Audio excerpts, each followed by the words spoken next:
మాట అమలు చేయని ప్రభుత్వాన్ని వృద్ధుల పెన్షన్లు వెంటనే వితంతుల పెన్షన్లు వెంటనే వికలాంగుల పెన్షన్లు వెంటనే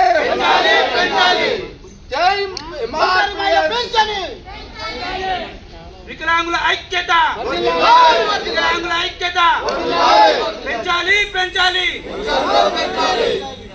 ఇచ్చిన మాట నెరవేర్చాలి నెరవేర్చాలి ఎలక్షన్ ముందు ఇచ్చిన హామీని నెరవేర్చాలి నెరవేర్చాలి వికలాంగుల ఐక్యత వికలాంగుల ఐక్యత వికలాంగుల పెన్షన్ పెంచాలి పెంచాలి వికలాంగుల పెన్షన్ వృద్ధుల పెన్షన్ పెంచాలి పెంచాలి వృద్ధుల పెన్షన్ పెంచాలి పెంచాలి వితంతువుల పెన్షన్ పెంచాలి పెంచాలి వితంతువుల పెన్షన్ పెంచాలి పెంచాలి ఒంటరి మహిళ పెన్షన్ పెంచాలి పెంచాలి ఒంటరి మహిళ పెన్షన్ పెంచాలి పెంచాలి చేనేత కార్మికుల పెన్షన్ పెంచాలి పెంచాలి చేనేత కార్మికుల పెన్షన్ పెంచాలి పెంచాలి ఇచ్చిన హామీలన్నీ నెరవేర్చాలి ఇచ్చిన హామీలన్నీ నెరవేర్చాలి పెంచుతారా గద్దె దిగుతారా గద్దె దిగుతారా అమలు చేయని ప్రభుత్వాన్ని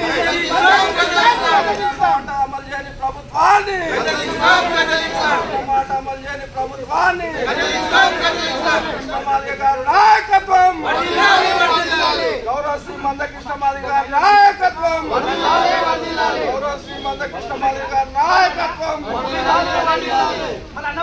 సాధిద్దాం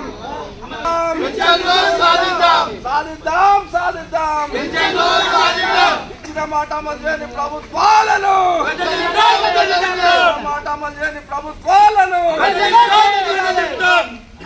గౌరవ శ్రీ మందకృష్ణ మాదిగ అన్నగారు చేపట్టినటువంటి ఈ పింఛను గతంలో 275 రూపాయలు ఎన్టీఆర్ పీరియడ్లో ఉండే, దాని తర్వాత 2000 రూపాయలు రాజశేఖర రెడ్డి పీరియడ్లో ఉండే, దాని తర్వాత ఎన్నో సమస్యలు చూస్తున్నాం మనం.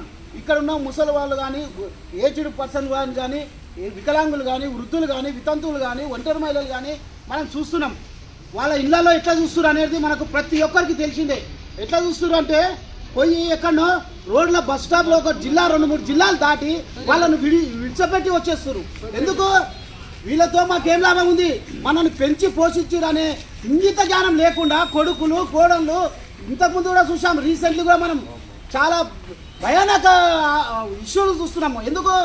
వాళ్లకు ఆధారం లేదు కాబట్టే కదా.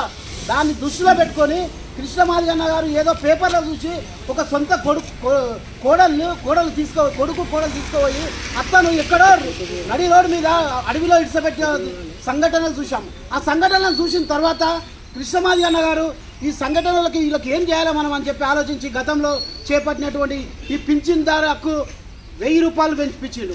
1000 రూపాయల నుంచి 200 అయింది, 2000 అయింది. ఆ 2000 పింఛను ఇప్పుడు 4000 కావాలని చెప్పి వృద్ధుల కోసము, వితంతువుల కోసము గౌరవ శ్రీ మందకృష్ణ మాదిగ అన్న గారు పోరాటం చేస్తున్నారు. అలాగే వికలాంగులకు ఏదైతే మొదటిసారిగా 1200 ఉండే 1500 అయింది, 1500 నుంచి 3000 రూపాయలు పెంచిపించిండు. ఇప్పుడు 6000 రూపాయలు కావాలని చెప్పిండు. ఎందుకు? ఇదే రేవంత్ రెడ్డి ఏమన్నాడు? గద్దెనెక్కంగానే పింఛన్ ఇస్తాడా లేదా మీకు అందరికీ? మరి ఎందుకు ఇస్తలేడు? 20 నెలలు అవుతుంది ఇప్పటి వరకు పింఛన్ ఇస్తలేడు, పెంచుతలేడు. మరి ఎన్ని డబ్బులు లేదు తెలంగాణలో ప్రచారం చేసుకుంటుండు. మరి ప్రపంచ సుందరుల కోసం ప్రోగ్రామ్ చేయనీకే 400 కోట్లు ఎక్కడికైనా వచ్చినాయి. అదే 4000 కోట్లు పెడితే ఈ వృద్ధులు, వితంతువులు, వికలాంగులు, ఒంటరి మహిళలు, భర్త చచ్చిపోయిన వాళ్ళు వీళ్ళందరికీ ఆధారం ఉంటుంది కదా. నీకు అవి చేయమని వాళ్ళు అవి చేయడానికి అవసరం ఏముందని వీళ్ళందరూ ఇష్టపెట్టి మన ఓట్లు వేసిన వాళ్ళు వీళ్ళైతే ప్రపంచ సుందరులు కాదు కదా. వాళ్ళకు ఓట్లు వేసిన వాళ్ళకి ఇష్టపెడతావు, వీళ్ళ ఓట్లతో గడ్డనెక్కుతావు, వీళ్ళ ఓట్లతోటి ఊరేగుతావు, వీళ్ళ ఓట్లతోటి సీఎం అవుతావు, వీళ్ళ ఓట్లతోటి అన్ని చేసుకుంటావు. కానీ వీళ్ళకి మాత్రం చూడవా? వీళ్ళకి చేస్తున్నా పింఛన్ పెంచవా? నువ్వు పెంచుతున్నా కదా, మేము పెంచమని అడగలేము కదా. మేము గతంలో అడిగినాము, పెంచిరు గత ప్రభుత్వాలు, కానీ మీరైతే పెంచలేరు కదా. ఇదే పక్క రాష్ట్రంలో చంద్రబాబు నాయుడు గారు ఎందుకు పెంచిండు? 6000 రూపాయలు ఇలా వృద్ధులకు, వితంతులకు, వికలాంగులకు వస్తున్నది. ఎందుకు వస్తుంది? అదే పింఛన్ ఇస్తే ఏ అత్తనో ఏ కోడలో మన్మడో రాజలేగా చూసుకుంటాడు, వీళ్ళని రాణిలేగా చూసుకుంటాడు. ఎందుకు? 6000 రూపాయలు పింఛన్ వస్తుంది. మా నాయనమ్మకో, మా అమ్మమ్మకో, మా తాతకో, మా ముత్తాతకో అని చెప్పి గ్రాండ్గా చూసుకుంటారు. అట్లా చూస్తలేరంటే కారణం ఏంది? నువ్వు ఇస్తలే పింఛను. అక్కడెక్కడో నిన్నే మొన్న కూడా కొన్ని వీడియోలు వస్తున్నాయి, వీడియోలు చూస్తున్నాము. ఎక్కడో అడవిలలో ఓడిపోయి వదిలిపెట్టడము, వాళ్ళని పింఛను వచ్చిందనుకో సకాలంలో పింఛను పెంచి సకాలంలో పింఛను వస్తే ఈ దుర్ఘటన రాదు కదా. నువ్వు ఎవరికో ప్రపంచ సుందరులకు ఏదో రాష్ట్రం నుంచి ఏదో దేశం నుంచి వచ్చిన వాళ్ళకు పెంచినావు. మరి నువ్వు ఇక్కడ ఎందుకు పెంచుతలేవు? వాళ్ళ కోసం 400 కోట్ల రూపాయలు ఖర్చు పెట్టినావు. మరి వీళ్ళకి వృద్ధుల వితంతులు కనబడతలేరా? వీళ్ళ కొడుకులు వీళ్ళ మన్మాళ్ళు వీళ్ళే కదా ఓట్లేసింది, వేరే వాళ్ళు వచ్చేయలేరు కదా బయట దేశాల నుంచి. మరి వాళ్ళకెందుకు పట్టించుకుంటలేవు? కాబట్టి మందకృష్ణ మాదిగ అన్న గారు ఏదైతే పిలుపునిచ్చిండో ఈ ఎంఆర్ఓ ముట్టడి అని చెప్పి రాష్ట్ర వ్యాప్తంగా ప్రతి జిల్లాలో ప్రతి మండలాల్లో మొన్న కలెక్టర్ ఆఫీస్ ముట్టడి చేసినాం. ఈరోజు ఎంఆర్ఓ ఆఫీస్కు మనం వచ్చి మెమరాండం ఇస్తామంటే ఎంఆర్ఓ గారు ఇక్కడ లేరు. ఎందుకు లేరు? ఈరోజు ఎట్టి పరిస్థితుల్లోనైనా సరే వీళ్ళు వచ్చి మెమరాండం ఇస్తారు అని చెప్పి మాత్రమే లేడు. వేరే విషయం ఏం లేదు. ఏదో మీటింగ్లో ఉన్నాము అవి ఉన్నామని చెప్తున్నాడు కానీ ఎట్టి పరిస్థితుల్లో కానీ ఊరుకునేది లేదు. ఈ రోజు లేకుండా రేపు లేకుండా మొత్తం దిగ్బంధం చేస్తాం. గౌరవశ్రీ మందకృష్ణ మాదిగ అన్న గారు ఇచ్చిన పిలుపు మేరకు మేము కలిసి కట్టుగా ఈ వృద్ధుల పక్షాన ఉంటాము. కృష్ణ మాదిగ అన్న ఏదైతే పిలుపునిచ్చిండో వృద్ధుల పక్షాన ఉంటాము, వికలాంగుల పక్షాన ఉంటాము, ఒంటరి మహిళల పక్షాన ఉంటాము. ప్రతి ఒక్కరు ఈ యొక్క గుర్తు పెట్టుకొని సమాజంలో ఉన్న వాళ్ళందరూ కూడా దీన్ని దృష్టిలో పెట్టుకొని సమాజంలో ఉన్నవారు ప్రతి ఇంటికి ఈ యొక్క పింఛన్ చేరుతుంది. వాళ్ళ ఇంట్లో వృద్ధులు ఉండొచ్చు, వికలాంగులు ఉండొచ్చు, వితంతువులు ఉండొచ్చు, ఒంటరి మహిళలు ఉండొచ్చు. కాబట్టి ప్రతి ఒక్కరు ఈ యొక్క కార్యక్రమానికి శ్రీకారం చుట్టి ఏ ప్రోగ్రాం ఇచ్చినా కానీ అందరు రావాల్సిందిగా మా యొక్క మనవి గట్టిగా చెప్తున్నాము.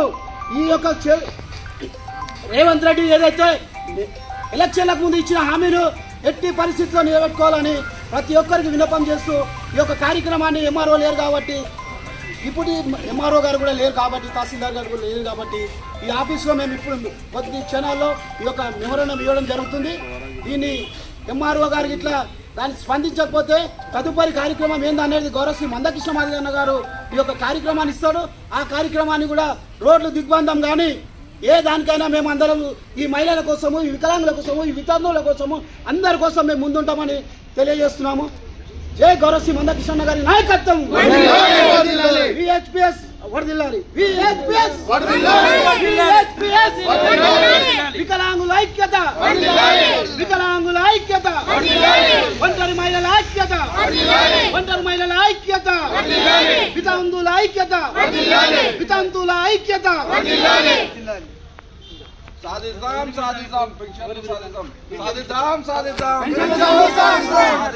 సాధిద్దాం